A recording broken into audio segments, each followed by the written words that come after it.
Olá, queridos, Shalom.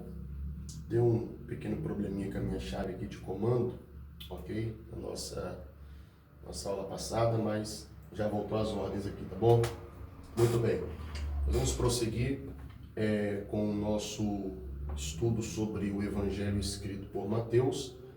E começando agora, ainda dando seguimento à teologia escrita por Mateus, página de número 26, 4 eventos ligados à infância de Jesus, ok? Mateus, livro, página 26, Mateus capítulo 1 e 2. Vamos prosseguir na tela aqui nós já temos exegeticamente bem explicado para vocês. Nós temos aqui, no capítulo 1, Mateus traz algo que era importantíssimo para o contexto dos judeus, o que nós estávamos retratando na aula passada. Mateus apresenta a genealogia de Cristo em 42 gerações, que pega de Abraão até Cristo, 42 gerações. Uma atenção especial aqui recai para as mulheres que são destacadas nesta genealogia. São elas Tamar, Raabe e Batseba, ok? Atenção para as mulheres que são destacadas nesta genealogia. São elas Tamar, Raabe e Batseba. Algumas pessoas pensam que a Bíblia é machista, né? Que o Evangelho é machista, Jesus foi machista e que a Bíblia despreza o ministério das mulheres, né? Muito pelo contrário, a Bíblia dá uma ênfase especial a respeito não só das mulheres, mas do ministério das mulheres também, não é? De toda a funcionalidade do exercício, do ofício que as mulheres desempenhavam nos dias de Jesus. E prova disso foi a inclusão das mulheres na árvore genealógica de Jesus, o que não era comum, não era uma prática comum. Você que é estudioso da Bíblia, você deve perceber, não era prática comum do judeu inserir mulher na árvore genealógica. Porém, Mateus faz questão de honrar essas mulheres na árvore genealógica de Jesus, colocando Tamar, Raabe e Batseba. Olha que se trata de 3 figuras que, assim, se fôssemos fazer uma análise aqui, não eram tão dignas assim, né, humanamente falando, por tudo aquilo que elas representaram no contexto do seu tempo. Porém, quem somos nós para desclassificar aquilo que Deus classifica, não é assim? Quem somos nós para reprovar aquilo que Deus aprova? Quem somos nós para abominar aquilo que Deus quis santificar, né? Cabe essa nota aqui, porque o nosso olhar humano, ele é muito crítico. O nosso olhar humano é muito crítico. Porém, o nosso Senhor Jesus, ele não olha como nós olhamos, né? Deus não vê como o homem vê o que está por fora. Somente Deus tem a capacidade de olhar por dentro com uma visão muito mais penetrante do que a nossa.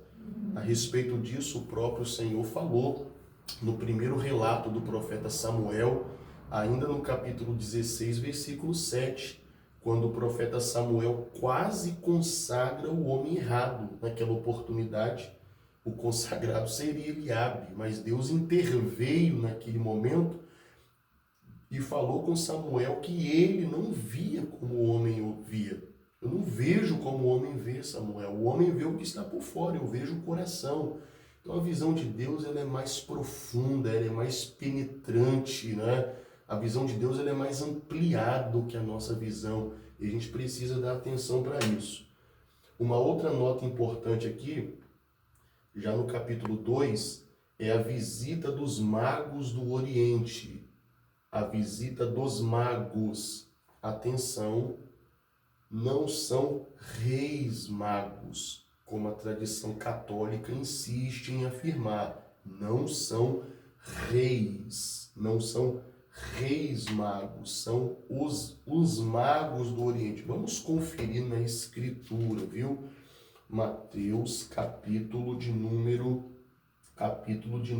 2, versículo 1. E tendo nascido Jesus em Belém, da Judéia, no tempo do rei Herodes, eis que uns magos vieram do Oriente a Jerusalém. Então a expressão que o apóstolo Mateus ele utiliza para os magos é esta: uns magos do Oriente, nunca os reis magos, como a tradição católica ela afirma e é taxativa nessa afirmação, viu? Então você, quando for ministrar a palavra, esqueça essa expressão reis magos, uns magos do Oriente, viu? Outro relato importante aqui, somente Mateus fala isso, a visita dos magos. Somente Mateus. Marcos não fala, Lucas não fala. Embora os 3 primeiros relatos do Evangelho são conhecidos como evangelhos sinópticos, mesma visão, mesma ótica, mesmo parecer, teve uma visão panorâmica dos mesmos fatos e registraram isso, ok? Porém, existem algumas particularidades em Mateus, em Marcos e Lucas. Depois nós vamos relatar isso aqui, tentar destrinchar esses pormenores. E aqui nós temos um fato, isso que prova o que eu estou argumentando com vocês, que a questão dos magos, só Mateus relata isso. Você não vai encontrar isso em Marcos. Você não vai encontrar esse relato em Lucas, muito menos em João. Somente Mateus fala disso. Foram apresentadas 3 dádivas. 3 dádivas, ok? 3 dádivas. E atenção, porque tem um ato profético aqui. Atenção. Na verdade, tudo na Bíblia merece atenção. Tudo na Bíblia merece atenção. E todo estudante que se preza da Bíblia, meus queridos alunos, todo estudante da Bíblia que se preze, ele deve dar atenção a tudo que está registrado na Bíblia. Não se pode ler a Bíblia como se lê um jornal, uma revista Veja. A Bíblia, ela merece carinho. A leitura tem que ser uma leitura carinhosa. Tem que haver um romantismo. Eu sempre falo para vocês na sala de aula. Tem que haver um romantismo, uma relação de amor. É preciso haver uma relação de amor entre o que estuda e o que está sendo estudado. É preciso haver uma relação de amor. Então, tudo merece a nossa atenção. Uma outra coisa, antes da gente prosseguir aqui, é que eu citei, não são reis. Não são reis, a Bíblia não fala reis. Uns magos. Pastor, quantos magos eram? Tem pessoas que falam que eram 3, né? Na cultura católica, por exemplo, você vai ver que são 3. Por que eles dizem que eram 3? Só por causa dos 3 presentes: ouro, incenso e mirra.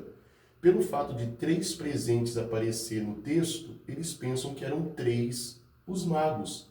Porém, a Bíblia não fala que era 3, 2, 4, 5. A Bíblia não cita números, ok? Então a gente pode imaginar que fosse 2, que fosse 3, que fosse 4, que fossem mais.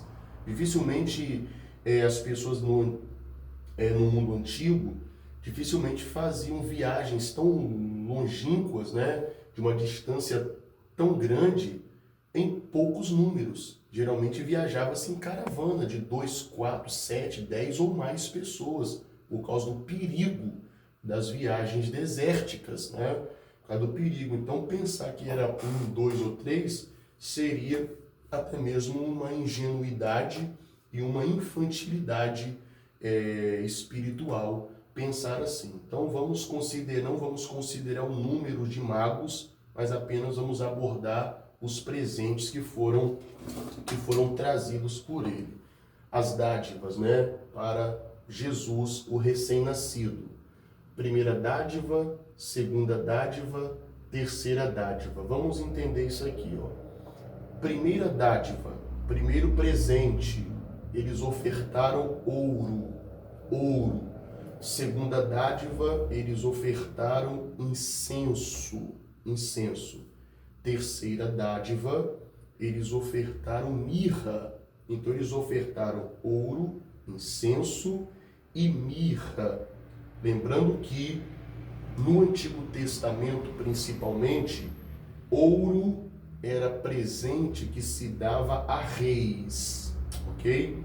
Ouro era presente dado a rei. Talvez você vai se lembrar que quando a rainha de Sabá, quando a rainha de Sabá, ela veio visitar Salomão em Jerusalém para conferir, a sabedoria que aquele monarca ele havia recebido de Deus.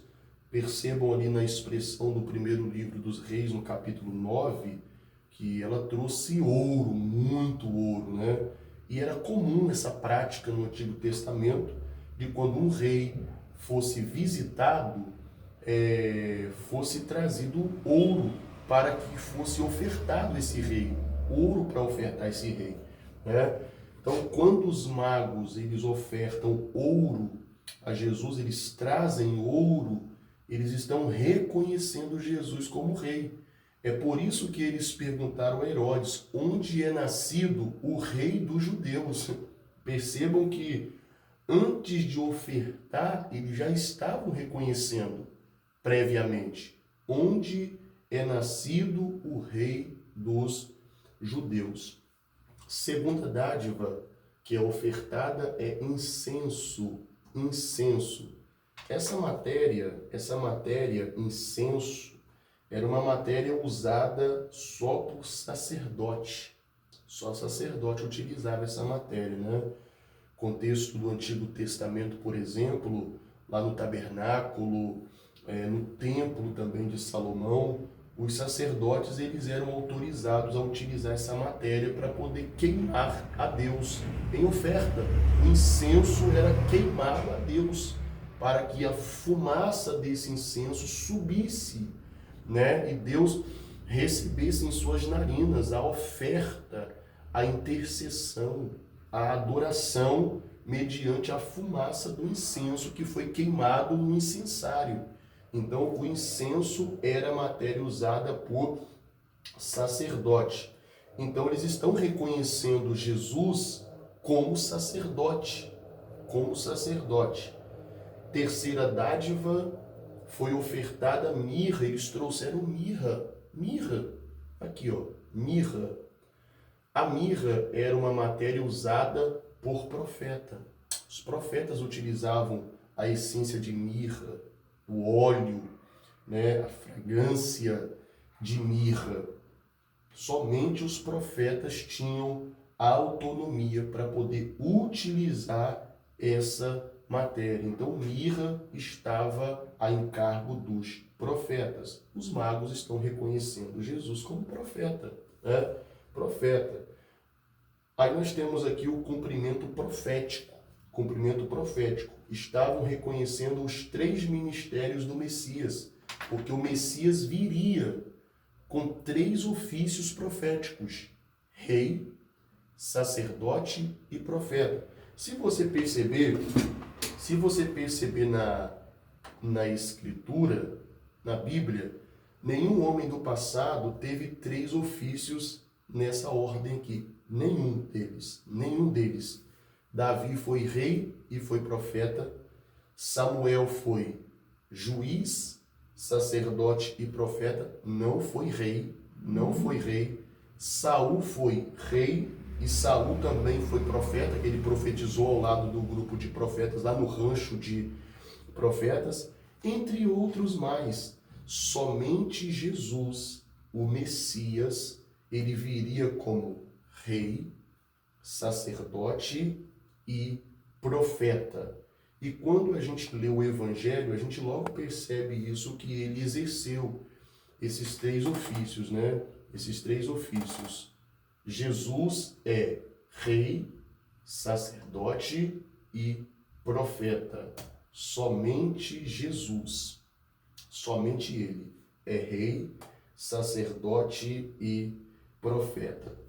Eu quero compartilhar com vocês aqui mais um detalhe importante dentro da teologia de Mateus, Mateus capítulo 4.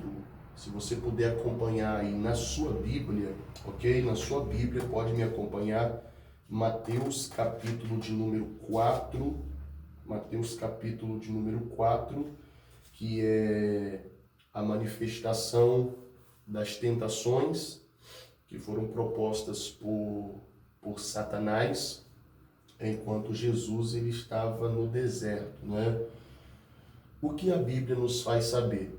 Que Jesus, logo que saiu das águas do batismo, segundo diz a Bíblia, o céu se abriu, o Espírito do Senhor desceu sobre ele em forma corpórea de uma pomba, pousou sobre ele, e lá do céu uma voz bradou dizendo: Este é o meu Filho amado em quem me comprazo. Tendo seu ministério confirmado, conduzido pelo Espírito Santo, ele foi levado ao deserto para ser tentado pelo diabo. É o que a própria Escritura faz questão de relatar nas páginas do Novo Testamento, capítulo 4, versículo 1. Então foi conduzido Jesus pelo Espírito ao deserto para ser tentado pelo diabo. Não se sabe ao certo qual era esse deserto, né? O nosso escritor Louis Berkhoff, do Introdução ao Novo Testamento, que eu estou citando para vocês aqui como base para essa argumentação, ele diz que o deserto que Jesus ele foi para ser tentado foi o deserto de Jericó, né? Deserto de Jericó, naquelas planícies das cidades das Palmeiras, que é a cidade de Jericó, naquelas planícies na área desértica, foi ali que ele foi tentado pelo diabo. Algo que dá para a gente entender como verdade, porque a maneira como a qual Satanás transportava do lugar que Jesus estava para Jerusalém era algo muito rápido, porque a parte desértica de Jericó era muito próxima de Jerusalém. Na parábola do bom samaritano, isso também é bem exemplificado, né? Que descia um homem de Jerusalém para Jericó, então era uma via de acesso, né? Era uma via de acesso. Então, a gente pode entender que isso é verdade, que o deserto que Jesus foi tentado pelo diabo, de fato, era o deserto de Jericó. Então vamos prosseguir, porque foram propostas três tentações. A primeira tentação, no capítulo 4, versículo 1, 2 e 3. Qual foi a tentação? A tentação foi que o Senhor Jesus ele transformasse pedras em pães. E tendo jejuado 40 dias e 40 noites, depois teve fome. Perceba que a tentação ela não veio no primeiro dia do jejum, não veio no segundo, não veio no 10º, não veio no 20º, não veio no 30º dia. A tentação ela veio quando finalizou o propósito. Olha o que está escrito: e tendo jejuado 40 dias e 40 noites, depois teve fome. Depois finalizou o propósito, entregou o propósito, agora a tentação se manifesta. A tentação ela não se manifestou no meio do propósito ou durante o propósito, porque facilmente ela seria repelida. A tentação ela vai se manifestar quando a carne sente desejo. Qual foi o desejo dele? Fome, apetite, vontade de comer. Então Satanás ele vai se manifestar no âmbito da provação, no âmbito da tentação, da provocação, geralmente quando ele perceber que o apetite surgiu, porque como perito nessa área, nesse campo de pecado, por ser um perito, por ter uma visão ampliada dentro desse contexto pecaminoso, uma vez que ele é o criador dessa arma de destruição humana, que é o pecado, sendo o criador de todo esse aparato do maléfico, ele sabe quando a carne ela sente, ela tem o apetite, né? Quando a fome ela bate, seja para qual parte que for. Então é aí que ele se apresenta, é aí que ele se manifesta. Toda vigilância deve ser necessária aí. Então vamos lá, vamos prosseguir. Do que se trata isso? Apetite ilegal. Apetite ilegal. Afinal, ele estava em um propósito celestial. Jesus está num propósito celestial. Jesus ele está, meu querido aluno, para iniciar uma trajetória de milagres, expulsão de demônios, pregação da palavra. O ministério de Jesus é um ministério completo. Tinha tudo no ministério de Jesus. Pregação, libertação, milagre, maravilha, conversão em massa. Tinha tudo no ministério, provisão. Não era um ministério marcado por pontos específicos, né? Pontos específicos, que nem você observa hoje. Nem todo mundo é dotado por tantas qualidades, Você percebe que, às vezes, uma pessoa se destaca muito no ministério da palavra, outros no ministério da libertação, expulsão de demônios, outros em cura, milagres, maravilhas, não é? Tudo para efeito espiritual. Porém, cada pessoa é dotada de um dom específico, mas Jesus não. Jesus, ele tinha tudo.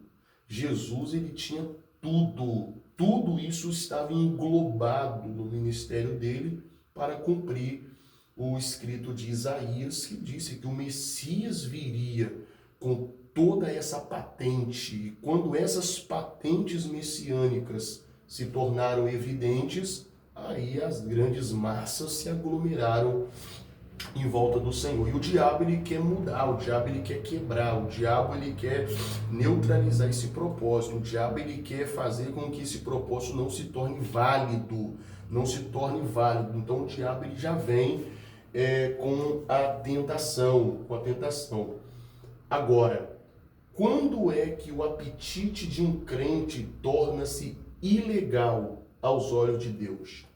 Quando é que o apetite de um crente se torna ilegal aos olhos de Yahvé, aos olhos de Deus? Quando? Como e quando é que o crente peca ao alimentar-se? Quando que o crente peca ao se alimentar? Como e quando é que o crente peca ao alimentar-se? Nós temos uma expressão bíblica colocada na tela, que é o escrito de Paulo aos Colossenses, capítulo 3, versículo 5. Deixa eu encontrar aqui, é uma citação à avareza, não é? É uma citação à avareza, capítulo 3, versículo 5. Se você puder encontrar na sua Bíblia também, Colossenses 3, versículo 5. Deixa eu ver aqui. Mortificai, pois, os vossos membros que estão sobre a terra, a prostituição, a impureza. Olha aí, ó. O apetite desordenado, a vil concupiscência e a avareza, que é idolatria. Então perceba que o apetite desordenado, ele está ligado a uma concupiscência. O que é concupiscência? Desejo desordenado, desejo descontrolado. E tudo isso está ligado à avareza. O que é uma pessoa avarenta? O que é ser um avarento? É aquela pessoa que só pensa em si própria. Um avarento é aquele que só pensa em satisfazer o seu desejo, a sua fome, a sua necessidade. Só pensa em si, só olha para o seu próprio estômago. É aquela pessoa que come e só pensa em si própria, satisfazer o seu próprio desejo, não pensa no outro. Olha aqui, ó, a Bíblia é Bíblia mesmo, né? É quando o crente fica desesperado e só pensa em comer. Vai em uma festa e fica desesperado. Sua atenção é voltada totalmente para o alimento. Meu Deus. E ainda quando não leva na bolsa. Vai na festa? Você não, né? você não. Aquela pessoa quando vai numa festa, e ela come, e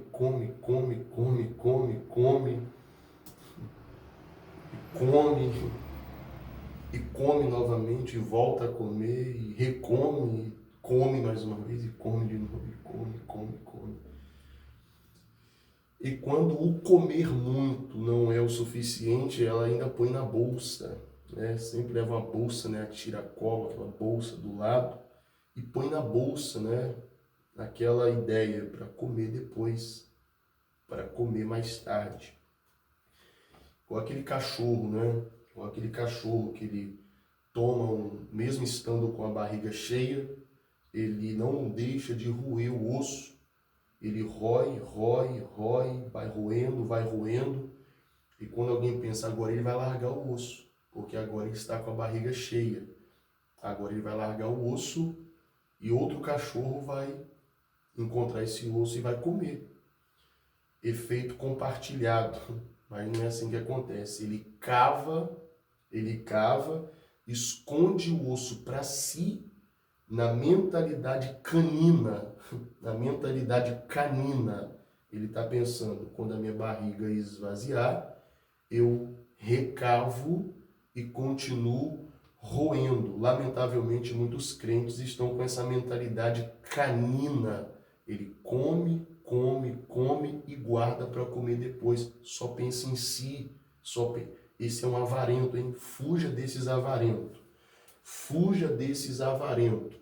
Mas Jesus rebateu a tentação dizendo, Mateus 4,4, está escrito, nem só de pão viverá o homem, mas de toda a palavra que procede, que ecoa, que sai da boca de Deus. É uma citação de Deuteronômio, capítulo 8, versículo 2 e 3, quando Moisés está abordando ali a nova geração, né, que havia nascido no deserto. Ele está pregando um sermão para eles, repetindo as palavras da lei. Então Jesus está mais uma vez utilizando um argumento lá do Antigo Testamento. Também está escrito, né? Quando ele usa essa expressão, também está escrito, ele está fazendo menção de um escrito lá do passado, e Jesus rebate isso. Jesus rebate, dizendo, eu estou aqui para viver um propósito. Viver um propósito. E quem está disposto a viver um propósito, resiste o processo. Se eu não estou disposto a resistir o processo, eu não estou pronto para viver o propósito. Então entenda essa verdade. Só vive o propósito quem resiste o processo. O que Jesus está fazendo? Resistindo o processo para viver o propósito. Porque Jesus sabe que o propósito não é o deserto. O propósito é pós-deserto. Quando sair do deserto é que começa o ministério. O meu ministério não começa no deserto. No deserto eu estou vivendo um processo. Para esse processo depois desencadear o meu propósito. Então pega essa revelação aí, se você puder, essa informação espiritual. Segunda tentação, Mateus capítulo 4, versículos 5, 6 e 7. Mateus 4, versículos 5, 6 e 7. Perfeito? Mateus 4, versículos 5, 6 e 7. Do que se trata essa tentação?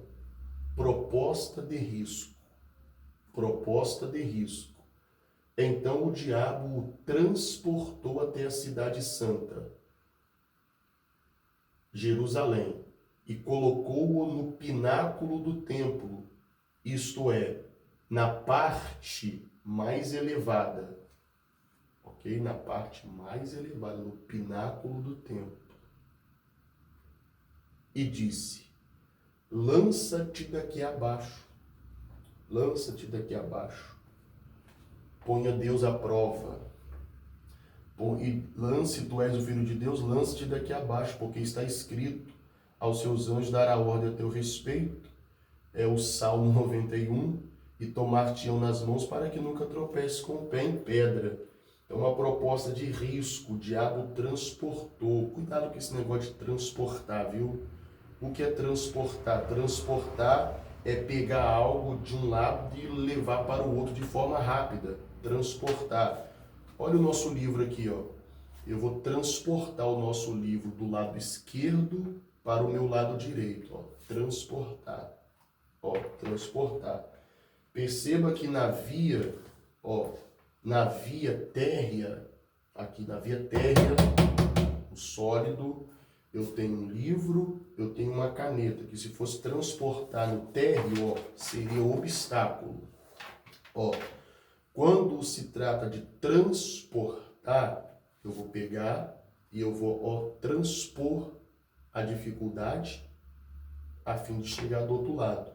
Se fosse uma condução, ó, teria que tramitar pelos obstáculos. E quando eu passo por obstáculos, eu adquiro experiência, maturidade, solidez, firmeza, recursos técnicos, espirituais, filosóficos, intelectuais, para chegar preparado do outro lado. Só que o Espírito do Senhor conduziu Jesus ao deserto.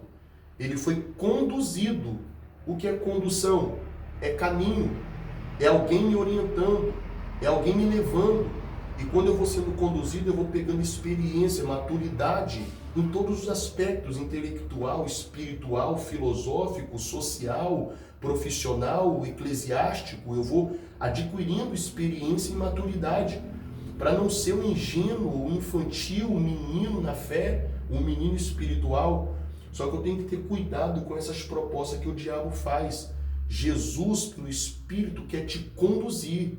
O diabo quer transportar. Né? As pessoas que sobem monte para orar, me perdoa a sinceridade que eu vou utilizar aqui agora aqui na nossa aula. Pessoas que sobem o monte hoje para orar, membro, desce pastor. Sobe o monte, membra, desce pastora. É consagrada presbítero hoje, abre igreja amanhã.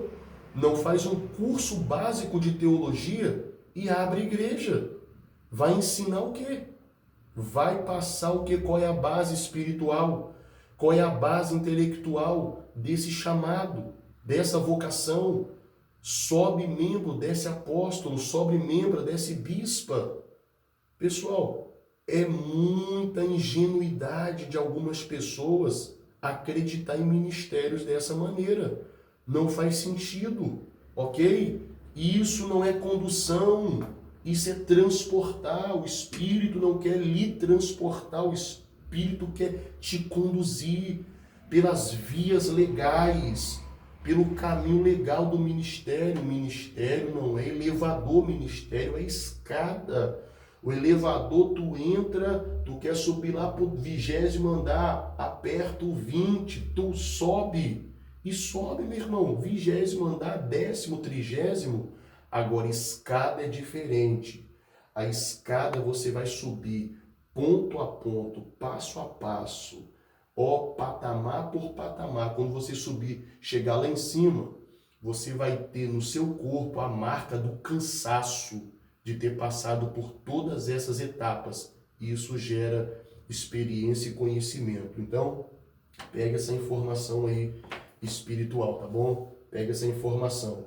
Já colocou Jesus lá em cima, né? Mas Jesus rebateu essa proposta. Também está escrito: não tentarás o Senhor teu Deus. Não tentará o Senhor teu Deus. Terceira tentação, para a gente finalizar, ela é conhecida como ambição satânica. Ambição satânica, capítulo 4, versículo 9 e 10. Mais uma vez ele vai transportar, né? Mais uma vez, ó, verso 8. Confira comigo na sua Bíblia aí, Mateus 4, versículo 8. Novamente o transportou o diabo a um monte muito alto, né? O diabo sempre com essa ideia antiga, né? Perceba que ele nunca transporta para o baixo, porque o baixo não gera ambição. O que gera ambição é patamares elevados, lugares altos. O diabo sabe disso, o diabo não é nenhum estúpido, né? Novamente o transportou a um monte muito alto, mostrou a glória deles, né? Toda a sua opulência, e disse: tudo isso eu te darei, se prostrado me adorares, né? Se prostrado me adorares. Até que ponto você está disposto a ir pelo seu chamado, né? Até que ponto? É o que ele está querendo. Até que ponto você está disposto a ir pelo seu chamado? Estou disposto a dar muito de mim, mas não fazer coisa ilegal. Jesus não pode se prostrar perante Satanás. Ambição satânica. O que o diabo está querendo? O diabo está querendo colocar Jesus na mesma posição que ele colocou Adão. Qual foi a ambição de Eva lá no jardim que estava no Éden?